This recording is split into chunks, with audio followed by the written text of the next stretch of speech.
السلام علیکم۔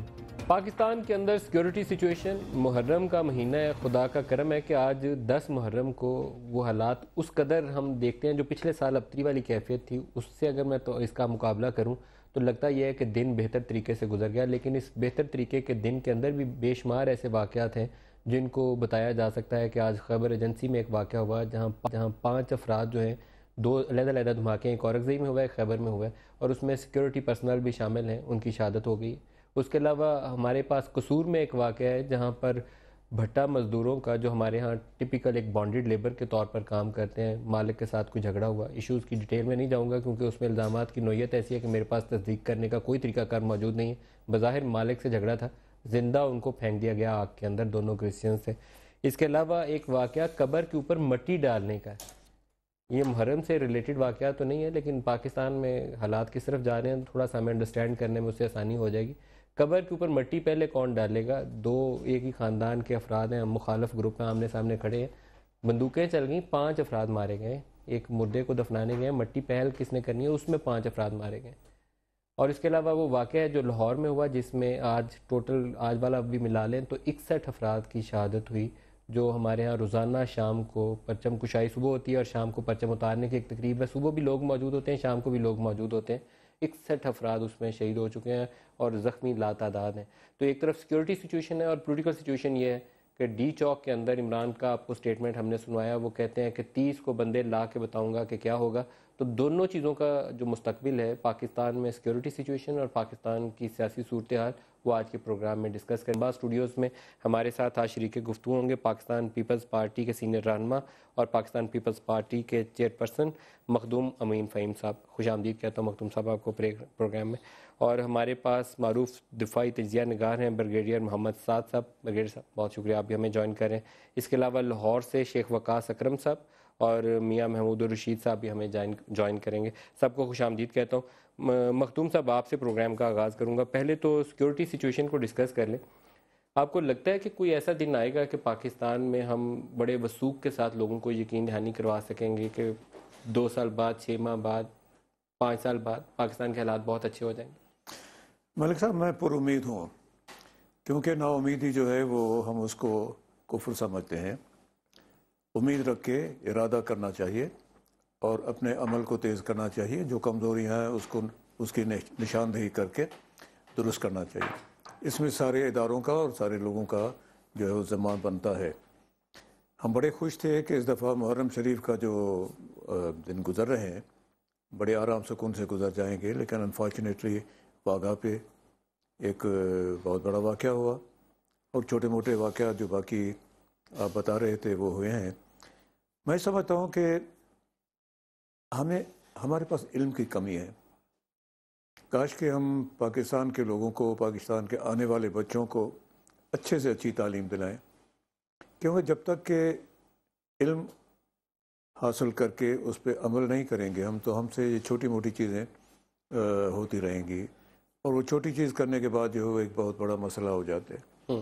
اب جیسے آپ نے بتایا کہ قبر پہ مٹی ڈالنے کا مسئلہ، مجھے تو سن کے افسوس ہو رہا ہے، اور اس پہ جھگڑا اور اس پہ جو ہے اتنا جو ہے اطلاع بڑھ جائے کہ لوگ اس میں اور مر جائیں۔ مخدوم صاحب وہ ظہور اسلام سے پہلے کے واقعات پڑھے نا، وہ مسدس عالی میں بہت سی چیزیں انہوں نے لکھی ہوئی ہیں، تو اس میں لکھتے ہیں وہ کبھی پانی پینے پلانے پہ جھگڑا، کبھی گھوڑا آگے بڑھانے پہ جھگڑا۔ تو یہ ہمارے ہاں بھی بے شمار جھگڑے اس نوعیت کے بھی ہیں، لیکن دوسری طرف جو ہمارے ہاں ایک وہ مانسٹر ہے ایکسٹریمزم کا، بریگیڈیئر صاحب وہ بھی بہت ہی شدت اختیار کر چکا ہے۔ ہمارے پاس سدرن پنجاب کی سچویشن ہو، سندھ کے معاملات ہوں، یا ملک کے دیگر حصوں میں، یا ٹی ٹی پی کو لے لیں، وہ تتر بتر صرف اس لیے ہے کہ آپ کے جیٹ طیارے بمباری کر رہے ہیں، آپ 4 دن ان کو سانس لینے کا موقع دیں گے، وہ ری گروپ کر جائیں گے۔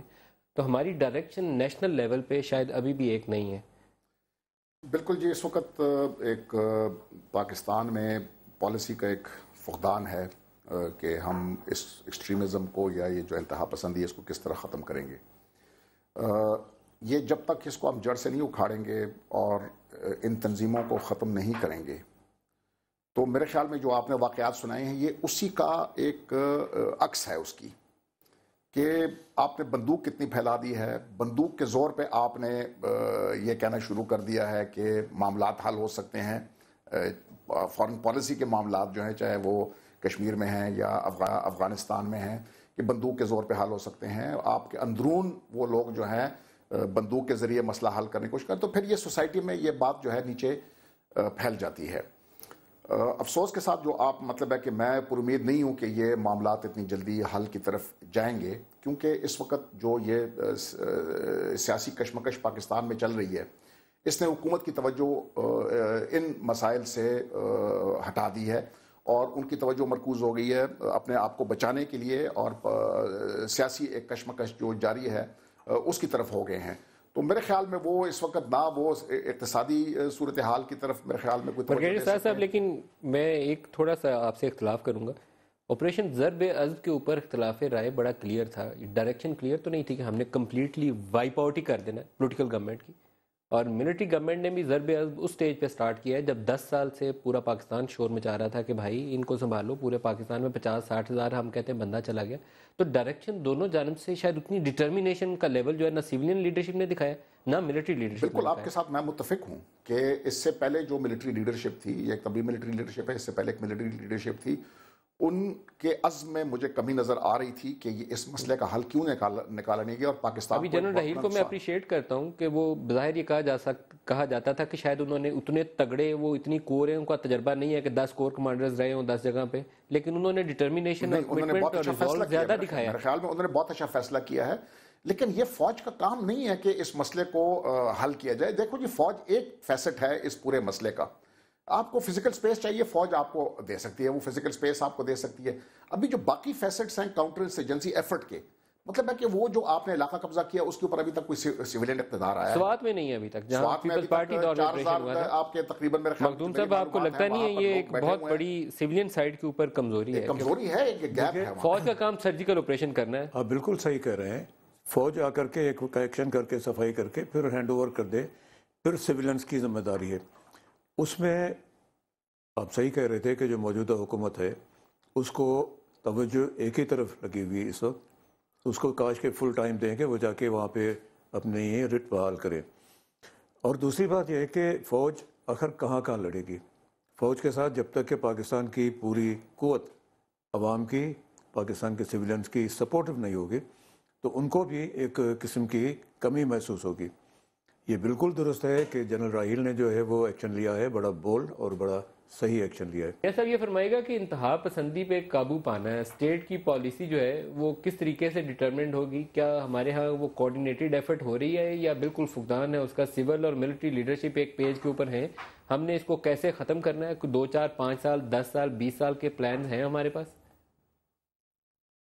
میرا خیال ہے جی کہ اس کا جواب تو نفی میں ہے. ہاف ہارٹڈلی جو سویلین حکومت کی طرف سے یہ سارا کچھ ہو رہا ہے، لیکن پرماننٹ بیسس کے اوپر دہشت گردی سے نجات پانا اور اس انتہا پسندی کو ختم کرنے کے لیے جو لانگ رن جس طرح سے کوئی نیشنل پالیسی بنانی چاہیے تھی اور کوارڈینیٹڈ ایک ایفرٹ ہمیں نظر آنی چاہیے تھی، وہ تو نظر نہیں آ رہی. اور میں یہ سمجھتا ہوں یہ فوج کو اس کا کریڈٹ جاتا ہے کہ انہوں نے اس سارے مسئلے میں انیشیٹو بھی لیا اور جس بھرپور طریقے سے یہ آپریشن کیا، اس کے بعد حالات قدرے پرسکون ہو گئے تھے. اصل معاملہ یہ ہے جی کہ تھوڑا سا میں اس کی بیک گراؤنڈ میں جانا چاہتا ہوں. جب تک یہاں پر ہماری جو سول حکومتیں ہیں، پولیٹیکل حکومتیں ہیں، وہ ڈیلیور نہیں کریں گی تو یہ مسئلہ ختم نہیں ہوگا. یہ احساس محرومی جو ہے لوگوں کے اندر، اور غریب لوگ جن کے پاس ملازمت نہیں ہے، جنہیں زندگی کی بنیادی ضروریات وہ میسر نہیں ہیں، میاں صاحب ایک یہاں میں آپ سے سوال پوچھ لوں کیونکہ فوج کے آپریشن کے ساتھ جو سول سائڈ کے اوپر کام ہے وہاں صوبائی حکومتوں کا بھی کردار ہے. تو میں پہلے فرنٹیئر کے حوالے سے آپ سے پوچھ لوں، KPK کے حوالے سے، وہاں آپ کی حکومت ہے. پنجاب میں بھی آپ، کیونکہ خود پنجاب سے آپ کا تعلق ہے، وہیں بیٹھے ہوئے ہیں آپ، پنجاب پہ بھی بتائیے گا صدرن پنجاب وہاں ٹھیک کرنے کے لیے کیا کر رہے ہیں ہم کہ انتہا پسندی ختم ہو جائے؟ KPK میں جن علاقوں میں آپریشن ہوا وہاں سول سٹرکچرز بنانے کے لیے ہم نے کیا کیا، اس کے اوپر دونوں پہ آپ بات کر سکتے ہیں؟ جی میں یہ سمجھ رہا ہوں کہ اس کا جواب نفی میں ہے کہ جس طرح سے اور جس بڑے پیمانے کے اوپر کنسنٹریٹ کر کے اس کی پالیسی میکنگ ہونی چاہیے تھی، اور وہاں سے فوج کی ایبسنس میں یہ فوج اگر نکل جائے تو وہاں پر سول جو ایڈمنسٹریشن ہے اس کو کنٹرول سنبھال کے امن بحال کرنا چاہیے تھا. وہ صورت تو ابھی سوات میں بھی نظر نہیں آتی، اور یہاں جو آپ جس طرح یہ جنوبی پنجاب کی بات کر رہے ہیں اس کے اندر بھی یہ مسئلہ اپنی جگہ پہ ایک بہت بڑا سوالیہ نشان ہے. تو میں یہ سمجھتا ہوں کہ ایک نیشنل سیکورٹی پالیسی کی بات چند ماہ پہلے ہوئی تھی. چوہی نثار صاحب اور وزیر اعظم اور باقی سارے لوگ بڑے سرگرم تھے, اس کی میٹنگز بھی ہوئیں اور بیانات بھی آئے, لیکن اس کے بعد اس پالیسی وہ کیا بنی اور اس کے اندر چاروں صوبائی حکومتوں کے ساتھ مل کے ایک جوائنٹ جو ایفرٹ کرنی تھی وہ کسی جگہ ہمیں نظر نہیں آ رہی. تو یہ میرا خیال ہے یہ ایک بہت بڑا گیپ ہے. یہ ہم کرش تو شیخ وقاص اکرم صاحب بھی ہمارے ساتھ آ رہے ہیں, ان سے میرے خیال میں نون لیگ کی حکومت کے حوالے سے ان سے ہم موجود ہیں. شیخ صاحب بہت شکریہ, آپ ہمارے ساتھ شامل ہو رہے ہیں. یہ فرمائے گا کہ نیشنل لیول کے اوپر ایک ڈائریکشن ہونی چاہیے اور ڈٹرمنیشن اور ریزولو آپ کی اسٹیٹ کا, آپ کی حکومت کا, آپ کی ملٹری کا بالکل واضح ہونا چاہیے کہ آپ پاکستان سے ایکسٹریمزم کا خاتمہ چاہتے ہیں. کیا آپ اپنے علاقے کے حوالے سے پورے وثوق اور یقین کے ساتھ بتا سکتے ہیں کہ وہاں پر یہ مسئلہ ختم ہو جائے گا کوئی 5 سال بعد, 10 سال بعد, 20 سال بعد؟ جو آج صورتحال ہے وہاں تو ہمیں لگتا ہے کہ ٹوٹل اسٹیٹ کی توجہ ہی نہیں ہے کہ وہاں کچھ کرنا بھی ہے یا نہیں کرنا. دیکھیں اس میں ملک صاحب پہلے تو میں یہ بتانا چاہوں گا کہ خدا کا بڑا شکر ہے کہ آج ابھی تک جو ہے دن وہ بڑے خیریت سے گزر گیا, اور جس قسم کی افواہیں تھی, جس قسم کے خدشات تھے, اللہ تعالیٰ نے سب کو محفوظ رکھا اور بڑے اچھے طریقے سے پورے ملک میں ہر صوبے میں یہ معاملہ جو ہے وہ عاشورہ کے حوالے سے طے ہو گیا. جہاں تک آپ نے سوال کیا ہے میرے علاقے کے حوالے سے, ساتھ آپ نے کہہ دیا آپ اپنی پارٹی کا موقف دیں, تو میرا موقف اس پہ بڑا کلیئر ہے اور کئی سالوں سے بڑا کلیئر ہے. اگر اسٹیٹ جو ہے وہ سنجیدگی سے دہشت گردوں کو ختم کرنے کا ٹھان لے تو اس ملک میں کسی مولوی کی, کسی انتہا پسند کی, کسی دہشت گرد کی جرت نہیں ہے کہ وہ اس ملک کے عوام کے عزم کو توڑ سکے اور یہاں پہ فتنہ پھیلا سکے. شیخ وقاص صاحب, تو پھر وہ اسٹیٹ ٹھانتی کیوں نہیں ہے؟ اس کو کس نے روکا اسٹیٹ کو؟ جب 60 لاشیں اٹھا رہے ہوں تو وہ ٹھان لینی چاہیے بات. اگر اب آپ مجھے بات کرنے دیں, اسٹیٹ جو ہے وہ 47 کے بعد سے اس کنفیوژن کا شکار ہے, جس میں بہت سی حکومتیں آئی ہیں, جس میں بہت سی پارٹیاں رہی ہیں, جس میں میری پارٹی رہی ہے, جس میں میری مخالف پارٹیاں رہی ہیں, اور جو پارٹیاں اس وقت ملک کے کینوس کے اوپر سیاسی کینوس پہ موجود ہیں ان کو وقتاً فوقتاً حکومت ملتی رہی ہے. یہ جو بیچ میں اسٹریٹجک ایسٹس ہم بنانے شروع ہو گئے تھے اور جو ہم نے افغانستان میں پنگے لے لیے, اس وقت تو یہ چیز بالکل جائز معلوم ہوتی تھی کہ جناب ہم نے اپنے بارڈرز اگر سیف کرنے ہیں تو ہمیں ان لوگوں کو, مگر ہمیں اس وقت کی لیڈرشپ نے شاید اتنی دور اندیشی سے کام نہیں لیا اور کوئی ایسا پیرلل پروگرام شروع نہیں کیا جو یہ انشور کرتا. شیخ وقاص اکرم صاحب, معذرت کے ساتھ, آپ کے جو 2 لیڈران ہیں یہ اس وقت بھی حکومت میں تھے اور آج بھی حکومت میں ہیں. جنرل ضیاء صاحب نے جو کچھ بنایا تھا اس وقت بھی آپ ساتھی تھے. میں معذرت چاہتا ہوں لیکن آپ معذرت میرے سے ضرور کریں لیکن کریشن میں آپ حصے دار ہیں سر. نہیں, اگر ہم اب حصے دار ہیں خدا نخواستہ, اول تو اس کے اوپر بھی آپ سے 1 گھنٹے کی بحث ہو سکتی ہے. اگر میں 2 منٹ کے لیے زیوم بھی کر لوں کہ ہم حصے دار ہیں تو کیا یہ ملک ہمارا نہیں ہے؟ اب ہم نے ٹھیک کوئی نہیں کرنا, حصے داری کا بوجھ ہی اٹھاتے ہیں. سر آپ ٹھیک کر نہیں رہے, کوئی نہیں لڑنا, آپ نہیں ٹھیک کر رہے. نہیں, ایسے بات نہیں ہے. میں یہ سمجھتا ہوں کہ محرم جو ہے وہ بڑے سکون سے گزرا ہے, ضرب عضب حکومت کی مرضی سے وہاں ہو رہا ہے, اور ضرب عضب کے ساتھ یہ ذرا سن لیجیے. ایک تو آپ بھی آج کل نوجوانوں کی طرح بہت جلدی ٹوک دیتے ہیں, آپ تو بڑے سینئر اینکر ہیں.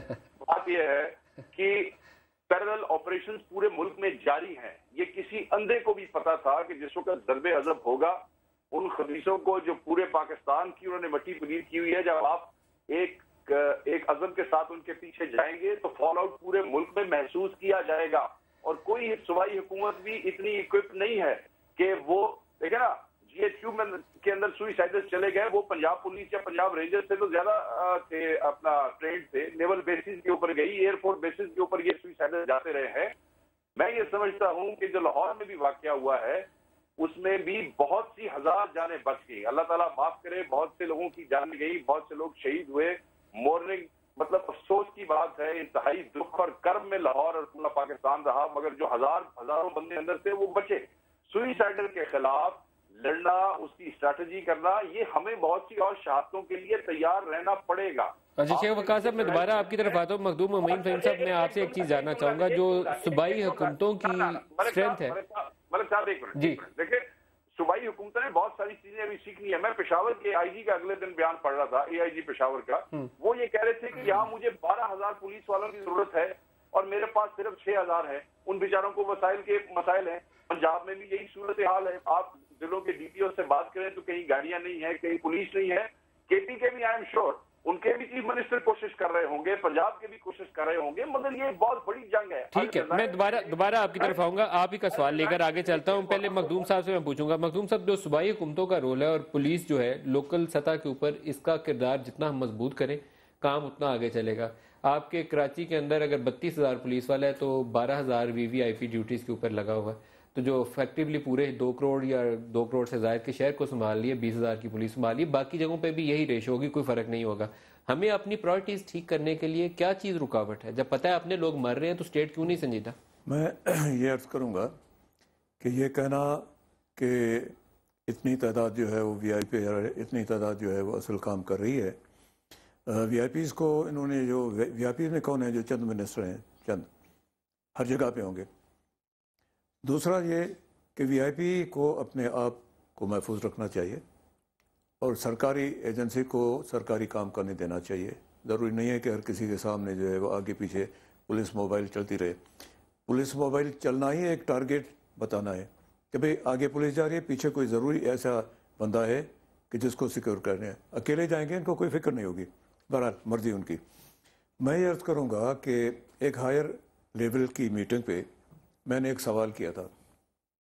وہ سوال یہ تھا کہ یہ مجھے سمجھ نہیں آ رہی کہ ایسے دور دراز پہاڑی علاقوں میں اتنے ہیوی ویپن جو کہ سوائے اس کے کہ کوئی مشینری سے اٹھا کر کے وہاں لے جائے، آرام سے نہیں جا سکتے۔ دوسری بات یہ فنڈنگ کہاں سے ہوتی ہے؟ پیسے جو آتے ہیں دہشت گردی جس میں اس کا سپورٹ ملتی ہے، وہ کہاں سے آتے ہیں؟ آیا یہ 2 راستے ہم چیک نہیں کر سکتے؟ ان 2 راستوں کو ہم بند نہیں کر سکتے؟ ادھر سے جو ہے وہ ہم لوگوں کو جو ایکشن ہو رہا ہے، دہشت گرد لوگوں کو ختم بھی کر رہے ہیں، ان کے جو ٹھکانے ہیں ان کو تباہ بھی کر رہے ہیں، لیکن یہ آیا کہ اتنا سارا بارود آیا تھا کہ ابھی تک وہ ختم نہیں ہو رہا۔ ابھی تک جو ہے ہماری فوج لگی ہوئی ہے اس میں۔ ہماری فورن اور اس کا جواب کیا ملا آپ کو؟ ہماری فورن پالیسی، اس کی ذمہ داری ہے کہ ہمارے اڑوس پڑوس جو ممالک ہیں ان کے ساتھ ایسے تعلقات رکھیں کہ وہ ہمیں مخالفت نہ کریں بلکہ ہمیں مدد کریں کہ کوئی اس قسم کی تخریب کاری کی چیزیں ہمارے ملک میں نہ آ سکیں، اور ہمارے اداروں کو الرٹ ہونا چاہیے۔ آپ کو اس میٹنگ میں جواب ملا کوئی؟ انتظار کر رہا ہوں جواب کا۔ انتظار کر رہے ہیں۔ بریگیڈیئر صاحب میرے خیال میں ویل پوزیشنڈ ہے کہ اس چیز کو آنسر کر سکیں، آپ کیا فرماتے ہیں؟ یہ بات یہ ہے کہ اس وقت ایک اس کا ایک انٹرنل ڈائمنشن ہے، ایک اس کا ریجنل ڈائمنشن ہے۔ انڈیا کے ساتھ آپ کے تعلقات کیسے چل رہے ہیں، افغانستان کے ساتھ آپ کے کہتا۔ میں ابھی فی الحال جاتا ہوں پاکستان اور افغانستان ڈیورنٹ لائن کے اوپر۔ افغانستان نے یہ کیپیبلٹی حاصل کر لی ہے کہ وہ آپ کو اسی طرح نقصان پہنچا سکتا ہے جس طرح آپ کے علاقے سے لوگ اٹھ کے افغانستان میں جا کے وہ کرتے ہیں، یا ان کے لوگ یہاں پر رہتے ہیں اور ان کو ایک محفوظ جگہ ملی ہوئی ہے۔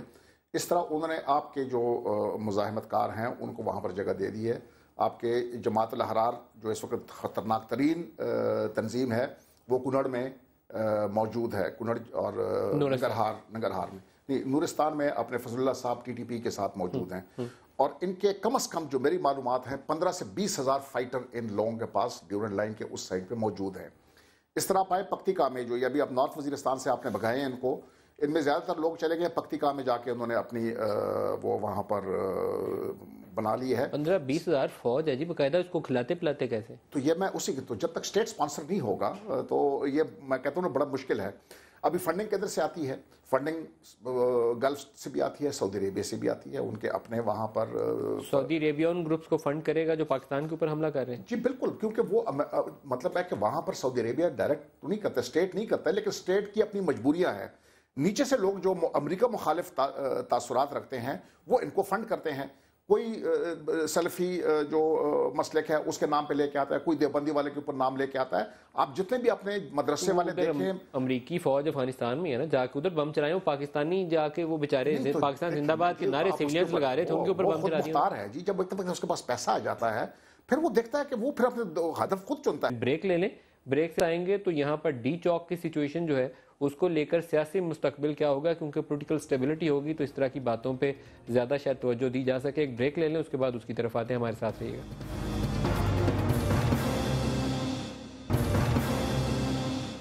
پروگرام میں دوبارہ خوش آمدید کہتے ہیں. جس سیکیورٹی سچویشن کو ہم ڈسکس کر رہے ہیں, جب نون لیگ کی حکومت بنی تو انہوں نے 3 چیزیں بار بار کہتے تھے کہ ہم نے ایکسٹریمزم کو ٹھیک کرنا ہے, انرجی کو ٹھیک کرنا ہے اور اکانومی کو ٹھیک کرنا ہے. پرائرٹیز ان کی جس کو مرضی اوپر نیچے کر لیں, لیکن ابھی تک تینوں چیزیں سنبھالی نہیں گئی ان سے.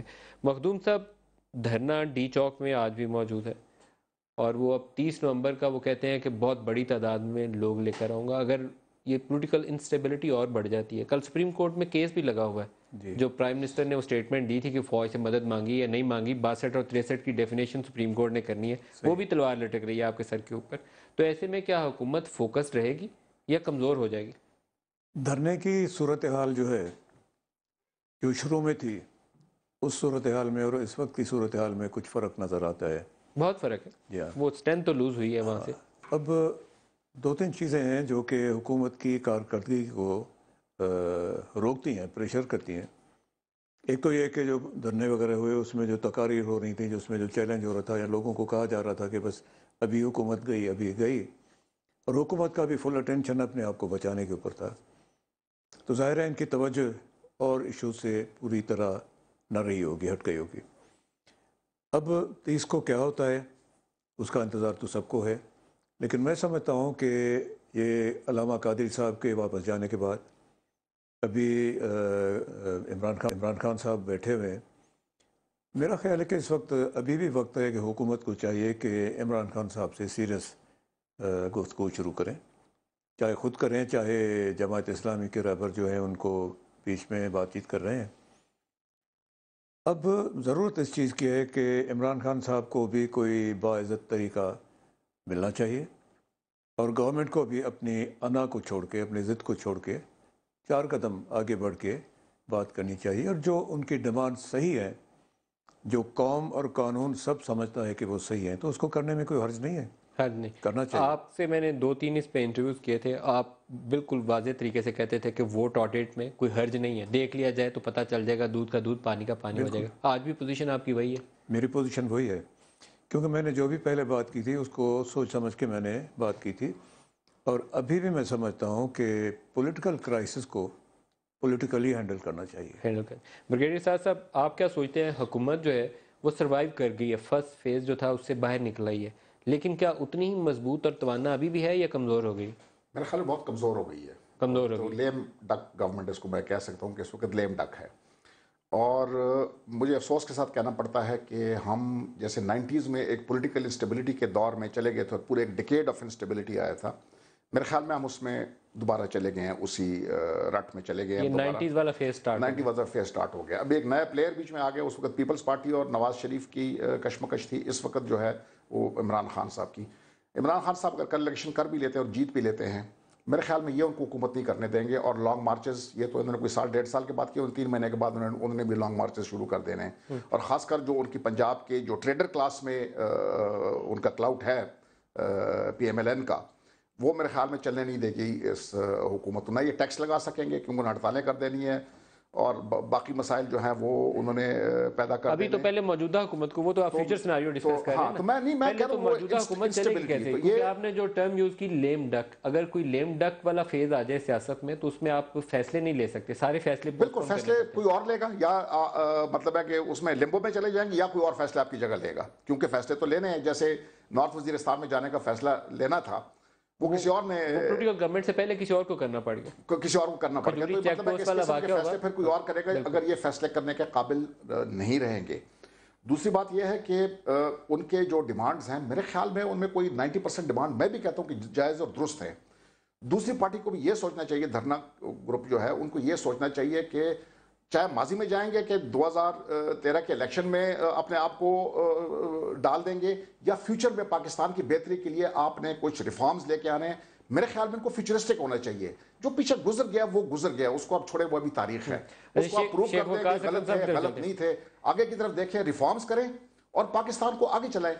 شیخ وقاص اکرم صاحب، اگر پرائم منسٹر کے استعفے کو سائڈ پہ رکھ دیں، بالکل اٹھا کے اس کو بالکل پرے کر دیں، اسے منظر سے دور کر دیں، تو باقی جو 5-7 چیزیں بار بار رہی ہیں، vote audit, electoral reforms, election commission کی تشکیل نو، یہ شاید ایسی چیزیں نہیں ہیں جس سے آپ گریز کریں. تو میرے خیال میں جو ڈویبلز ہیں، ایٹ لیسٹ اس کے اوپر جو مخدوم امین فہیم صاحب نے کہا کہ آپ 4 قدم آگے بڑھیں، 4 نہیں بڑھتے تو 2 قدم ہی بڑھیے، ان کو انگیج کر کے تو کوئی سارٹ آؤٹ کر لیجئے، معاملات نب جائیں، آگے بڑھ جائیں.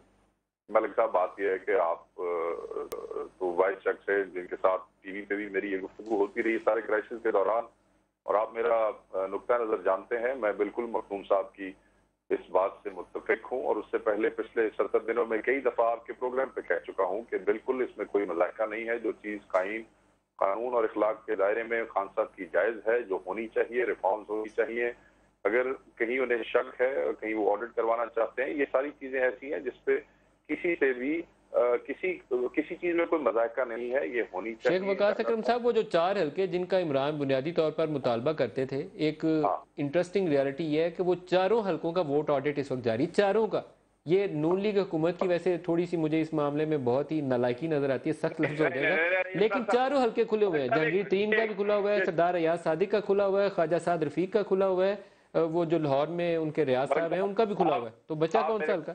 آپ میرے بھائی ہیں، ذرا میری اس کا جواب ذرا تحمل سے سنیے گا. میں آپ کو بتاؤں ملک صاحب، یہ سارے حلقے کھلے ہوئے ہیں، اور یہ ٹھیک ہے کہ یہ کھلے ہوئے ہیں، مگر آپ نے بڑا سخت لفظ استعمال کیا کہ حکومت کی نالائکی ہے. مجھے اگر 1 منٹ دیجیے گا، میں 1-2 جملوں میں اس کو آپ کو بتاتا ہوں.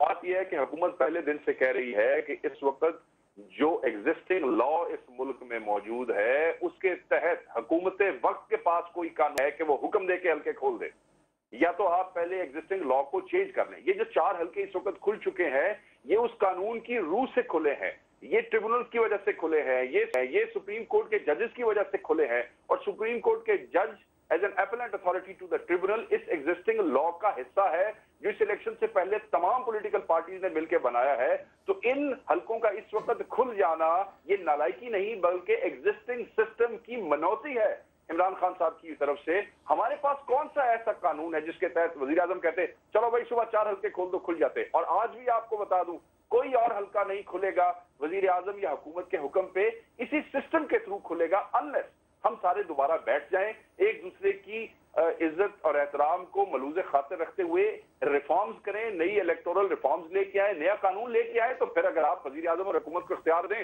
تو ٹھیک ہے، تو سر بیٹھ جائیے نا، آپ کو کون بیٹھنے سے روکتا ہے؟ مخدوم صاحب یہی تو آپ کو تجویز دے رہے ہیں کہ بیٹھ جائیے، اس سے پہلے کہ کوئی اور ناخوشگوار واقعہ ہو، بیٹھ جائیے. دیکھیں ملک صاحب، جب پولیٹیکل پارٹیز بیٹھتی ہیں، یہ مین ایجنڈاز ہوتے ہیں، یہ سامنے ہوتے ہیں، پھر لوگ آپس میں ایک دوسرے کے جو رویے، جو تلخیاں ہوتی ہیں، وہ کئی دفعہ چیزوں کو ڈیلے کرتی ہیں. اور میں یہ سمجھتا ہوں کہ اس پہ میں پھر دوبارہ مخدوم صاحب کی بات سے ایگری کرتے ہوئے کہ وہ رویے تلخیاں کم کرتے ہوئے آپ کسی سے کچھ لے سکتے ہیں، آپ کسی کو بھولا بھرا کر کے بدماشی سے کچھ نہیں لے سکتے. میاں محمود الرشید صاحب سے بھی اس پہ جان لیں. میاں محمود الرشید صاحب، آپ کی جماعت اب بہت عرصے سے ڈی چوک پہ موجود ہے، اور الیکٹورل ریفارمز کے اوپر تو میرے خیال میں آپ کو تمام جماعتوں سے سپورٹ موجود ہے. آپ استعفے دے کر باہر بیٹھے ہیں، بہت سی جماعتوں کا خیال ہے کہ آپ کو پارلیمان کے اندر جا کر الیکٹورل ریفارمز اور ان ایشوز کو ریز کرنا چاہیے. کیا اس کے اوپر کوئی اسٹریٹجی وغیرہ ری تھنک کر سکتے ہیں، یا نہیں یہی بولیں گے کہ یہاں ڈی چوک نہیں رہیں گے، اندر نہیں جانا بھی؟ دیکھیں ندیم صاحب، بات یہ ہے کہ حکومت کا رویہ جو ہے وہ سنجیدہ نہیں ہے. جس طرح سے ابھی شیخ وقاص کہہ رہے ہیں کہ حکومت نے کچھ نہیں کیا اور حکومت کچھ نہیں کر سکتی، یہ پچھلے 1.5 سال سے ان کا ڈے 1 سے یہی رویہ رہا ہے حکومت کا کہ جی ہمیں کیا لینا دینا ہے، وہ ٹریبیونل ہیں، وہ عدالتیں ہیں، یہ الیکشن کمیشن ہے، ہمارا کیا تعلق ہے؟ بھائی آپ سب سے بڑے بینیفیشری ہیں اس سسٹم کے. بھائی آپ کے پاس فیڈرل گورنمنٹ ہے، الیکشن کمیشن اور سارے ادارے جو ہیں وہ حکومت کے ماتحت ادارے ہیں. جب ایک بڑا ملک کو بحران نظر آ رہا ہے، جب عمران خان 4 حلقوں کی بات کر رہے ہیں اور پچھلے 1 سال سے تواتر سے کر رہے ہیں، اور پھر آپ نے یقین دہانی بھی کروائی پارلیمنٹ کے اندر on the floor of the house, Chaudhry Nisar نے کہا، لیکن اس کے بعد آپ کا رویہ بالکل اس کے الٹ رہا. خواجہ سعد رفیق، ایاز صادق صاحب قدم قدم پر ٹربیونلز کی کاروائیوں میں رکاوٹ ڈالتے رہے. اور پاسٹ کی ہسٹری دیکھیں، کہ ٹربیونل میں جو ایک کیس آتا ہے وہ 4 سال کا ٹرنیور 5 سال کا گزر جاتا ہے، ٹربیونل وہاں کا فیصلہ کوئی نہیں لمبی ہو جائے گی، کرتا۔ تو میں لیکن یہ ابھی سمجھتا تو ہوں خواجہ اسعد رفیق کے سٹے لینے سے معاملہ آگے چلا گیا نا، اب تو ووٹوں کی تصدیق کا عمل بھی جاری ہے، ووٹ بھی کھل گیا، ہلکا بھی کھل گیا۔ میں کہہ رہا ہوں یہ عمل کیسے ہوا، یعنی آپ کی جماعت کو بھی آگے جانا چاہیے۔ میں یہ کہہ رہا ہوں کہ نہیں، ہم آگے جانے کے لیے تیار ہیں، لیکن حکومت جو ہے وہ آگے بڑھ کے سنجیدگی دکھا کے، ہمارا تو یہ ڈے 1 سے یہی باتیں تھی کہ ان حلقوں کے اندر جو دھاندلی ہوئی ہے اس پہ ہم ری ویریفیکیشن چاہتے تھے، ری کاؤنٹنگ چاہتے تھے کہ ایکسپوز ہو کہ دھاندلی کیسے ہوئی۔ اب تک ٹربیونلز نے 15 مختلف جو ہیں وہ حلقے کھولے ہیں، اور 15 کے 15 حلقوں کے اندر ندیم صاحب میس لیول پہ ریگنگ جو ہے نا وہ ثابت ہو گئی ہے۔ جسٹس منیر مغل کے آپ ریپورٹس پڑھ لیں کہ 150 صفحات پہ لکھا ہے کہ 50,000 ہزار 70,000 ہزار ووٹ، یعنی بیلٹ پیپر جتنے جاری ہوئے اور رزلٹ کتنے ووٹوں کا دیا گیا، 1,91,000 اگر بیلٹ پیپر جاری ہوئے ہیں، یہ NA 128 کی میں بات کر رہا ہوں، رزلٹ 2,33,000 پہ جاری کر دیا گیا جی، یہ رزلٹ ہے۔ اسی طرح سے NA 118 کی بات ہے، یہ یا صادق صاحب والا حلقہ ہے۔ میں یہ کہہ رہا ہوں اگر حکومت ڈے 1 سے سنجیدہ ہوتی، اب بھی ہم کہتے ہیں جو بات آپ کر رہے ہیں، ہم کہتے ہیں کہ وہ انیشیٹو لیں، سنجیدہ ہوں، اور یہ جہاں جہاں ٹربیونل جن آروز کے حلقوں میں الیکشن ہو گئے یا دھاندلی ثابت ہو گئی ہے ان کو سزا دلوائیں، حکومت اس کے لیے لیجسلیشن کرے، حکومت آرڈیننس لے کے آ سکتی ہے۔ ایک چیز میرے خیال میں یہاں مخدوم صاحب سے جانتے ہیں، جہاں پر irregularities سامنے آئی ہیں مخدوم امین فہیم صاحب، آروز یا پریزائڈنگ آفیسرز کے رول کے حوالے سے، یا فارم 14 پراپرلی اس کو فل اپ نہیں کیا تھا، سائنڈ نہیں تھا، سٹیمپ نہیں تھا، یا جو انہوں نے کہا کہ بیلٹ جو ایشو کم تھے، رزلٹ اس کے زیادہ کے اوپر ہے۔ ہم نے بلوچستان کے بھی ایک حلقے کا، خود چیف منسٹر کے حلقے کا تھا، وہ دیکھا کہ وہاں وہ 248 کو انہوں نے 848 سمتھنگ لائک دیٹ کر دیا ہوا ہے، اور 400 ووٹوں سے وہ انتخاب جیت گئے ہوئے ہیں۔ یہ ڈسکریپنسیز بہت سنجیدہ نوعیت کی ہیں، جن کو چیک کیا جاتا ہے تو ان آروز کو پنش کرتے آپ، تو شاید یہیں سے اکاؤنٹیبلٹی کا وہ عمل شروع ہو جاتا، جہاں سے یہ سوال خود ہی ختم ہو جاتا ہے کہ پورا انتخاب ریگڈ ہے ہی نہیں، جو کلپریٹس تھے ان کو پنشمنٹ مل جاتی۔ ملک صاحب یہ بہت ضروری ہے کہ جو کوئی بھی اگر غلط کام کرے تو اس کو سزا ملنی چاہیے۔ کیوں نہیں ہوئی؟ یہ ضروری ہے۔ اس کے علاوہ اس وقت جو ہم پھنسے ہوئے ہیں، ڈیڈ لاک جو ہے، اس کا پہلے حل نکال لیں، اور اسی حل کی روشنی میں یہ بھی ہونا چاہیے کہ کون قصوروار تھا، کس کو سزا ملنی چاہیے، کس کو نہیں ملنی چاہیے۔ میں نے 2-3 دفعہ یہ چینل پہ مختلف باتیں سنی ہیں کہ PTI کے لیڈرشپ اور حکومت کی طرف سے جو جماعت اسلامی کے تھرو بات چیت ہو رہی تھی، بہت ساری باتوں پہ ان کی بڑی کلوز انڈرسٹینڈنگ تھی۔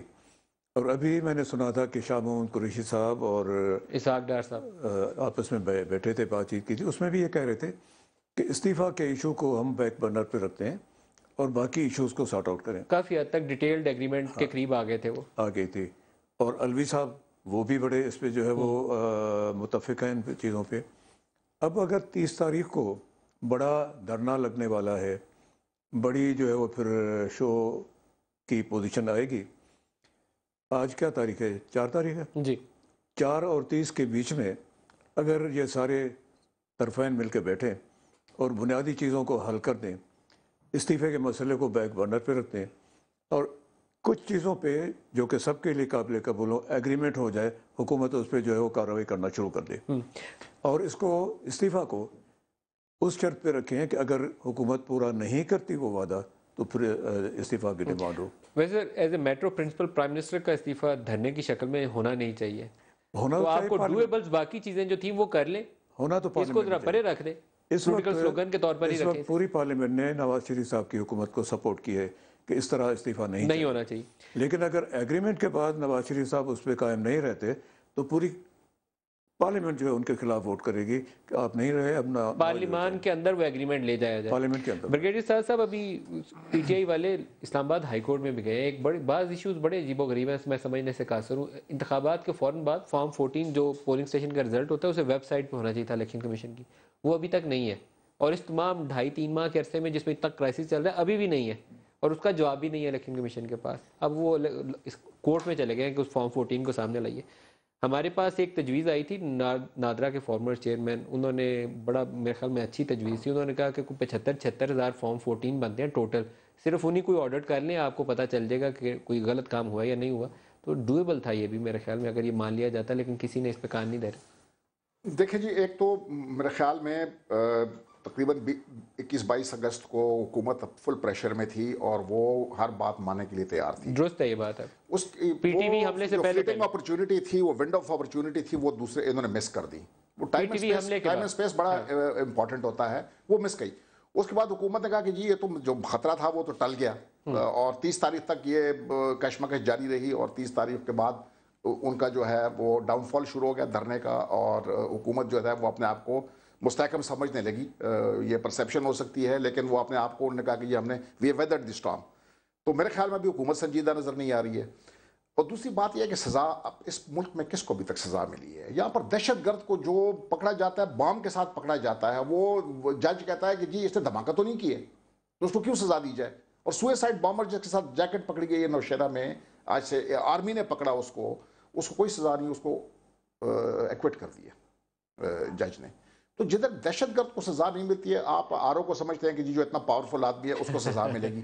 تو میرے خیال میں سب سے پہلے قانون سازی کرنی چاہیے کہ جی یہ الیکشن کمیشن کو اور ووٹنگ کو اور یہ الیکشن کو کس طرح ٹھیک کیا جائے. جب تک یہ نہیں ہوگا میرے خیال میں یہ اس قسم کی جو آوازیں ہیں نا یہ اٹھتی رہیں گی کہ اس نے دستخط نہیں کیے، اس نے وہ نہیں کیا. شیخ وقاص صاحب آپ فرمائیے گا کہ یہاں سے 30 نومبر پھر مخدوم صاحب کئی بات سے آپ سے سوال کرتے ہیں کہ ابھی یہ جو 26 دن ہے یا 25 دن ہے، بہت ٹائم ہے آپ کے پاس، آپ کو آگے بڑھ کے ان کو دوبارہ سے گلے لگا لیں تو راستہ نکل آئے گا ان کے لیے بھی اور آپ کے لیے، دونوں کے لیے.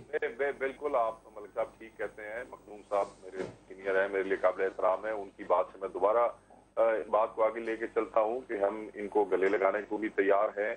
ہم نہیں چاہتے کہ یہ پولیٹیکل کرائسس جو ہے وہ اتنے بڑے ہو جائے جس سے حکومت کو آپ چھوڑیں، حکومتیں تو آتی جاتی رہتی ہیں مختلف پارٹیوں کی، جس سے اسٹیٹ کا کوئی نقصان ہو. اور مسلم لیگ نون اس کا ادراک بھی رکھتی ہے. وزیر اعظم نے اپنے جو ہاکش کی اسٹیٹمنٹ دینے والے وزراء ہیں ان کو سختی سے منع کیا ہے کہ کسی قسم کا اسٹیٹمنٹ سے پرہیز کی جائے جس سے کسی کی دل آزاری ہو، یا اگر کوئی آپ پہ اسٹیٹمنٹ کرتا بھی ہے تو آپ اجتناب کریں اس سے. اور یہ اسی طرف ایک کاوش ہے کہ چیزوں کو بہتر بنانے کے لیے جب ہماری طرف سے اور ان کی طرف سے لوگ بیٹھیں تو اس قسم کے تلخ رویے آمنے سامنے نہ ہو. یہ ایک پولیٹیکل پارٹی ہے، یہ ایک سیاسی حقیقت ہے، ہم ان کا احترام کرتے ہیں. مگر اگر اس طریقے سے دھمکی دون سے خدا نہ خواستہ اگر یہ اپنا ایسا کام کروا لے جاتے ہیں تو کل یہ ان کے اپنے لیے بھی ایک ایسی مثال ہوگی جو کہ ٹھیک نہیں ہوگی. اور ہم یہ چاہتے ہیں کہ وہ روایات اور وہ انسٹیٹیوشن جو ہے وہ برقرار رہے اور آئینی حدود کے اندر رہتے ہوئے احتجاج جو ان کا حق ہے یہ اس سے کوئی ایسی کنسولیڈیشن، کوئی ایسا گین لے کے یہاں سے چلے جائیں جو کل ان کے سیاسی فائدے میں بھی ہو اور اسٹیٹ کا بھی کوئی نقصان نہ ہو اور حکومت بھی اپنا جو درست ہے. بالکل اینڈ پہ آ گیا. محمود الرشید صاحب سے بھی اس پہ رائے لے لیں. محمود صاحب آپ فرمائیے گا، یہاں فلیکسیبلٹی رہنی چاہیے، انا کا مسئلہ یا ضد والی بات نہیں ہونی چاہیے. وہ کیا چیزیں ہیں، کیا ایسا راستہ ہے جہاں آپ بھی نرمی دکھائیں، لچک دکھائیں اور نون لیگ والے بھی آگے بڑھیں اور معاملات نپ جائیں، ختم ہو جائیں، یہ جھگڑا جو ہے کسی فیصلہ کن مرحلے میں داخل ہو جائے؟ دیکھیے اس میں اب بال تو ہے جو وہ حکومت کے کورٹ میں ہے. اگر یہ انیشیٹو لے کے سنجیدہ ایفرٹ کرتے ہیں دوبارہ تو میرا خیال ہے ہم نے تو کوئی قسم نہیں کھائی ہوئی کہ ہم نے ڈائیلاگ نہیں کرنا اور ہم مذاکرات. اچھا میں آپ کو سوال دہرا کے پوچھ لیتا ہوں، اگر نون لیگ کی جانب سے اسحاق ڈار صاحب آپ کے ساتھ بات چیت کا عمل لے کر چل رہے تھے، اگر وہ دوبارہ سے ری انگیج کرتے ہیں، بات چیت شروع کرنے کے لیے آگے آتے ہیں تو پی ٹی آئی اس کا مثبت جواب دے گی؟ Why not. میں یہ سمجھ رہا ہوں کہ شاہ محمود نے کہا بھی ہے اور ہماری پارٹی کی بھی یہ پالیسی ہے کہ وہ کنکریٹ طریقے سے اور سنجیدگی کے ساتھ آگے اگر بڑھتے ہیں اور جن ایشوز کے اوپر جہاں پر بریک ہوا، ڈیڈ لاک آیا تھا، اس کو دوبارہ وہ ایڈریس کرتے ہیں تو ہماری طرف سے کوئی ایسی بات نہیں ہے کہ ہم نے بالکل شیخ وقاص صاحب کر دی ہے. جی آپ کے لیے اپرچونٹی ہے جی، دوبارہ انگیج کریے. نہیں انشاءاللہ جی we will do that. چلیں میں کل آپ سے پھر فون کر کے پوچھوں گا. ویسے تو مجھے لگتا ہے آپ نے آگے نہیں جانا. تسی آج بھی رات ہی سارا کام کرا ہوا. شیخ وقاص اکرم صاحب، میاں محمود الرشید صاحب، بریگیڈیئر محمد سعد صاحب اور جناب معین فہیم صاحب، بہت شکریہ آج کے پروگرام میں آپ ہمارے ساتھ رہے. آج کے پروگرام سے اتنا ہی اجازت دیجیے. خدا حافظ.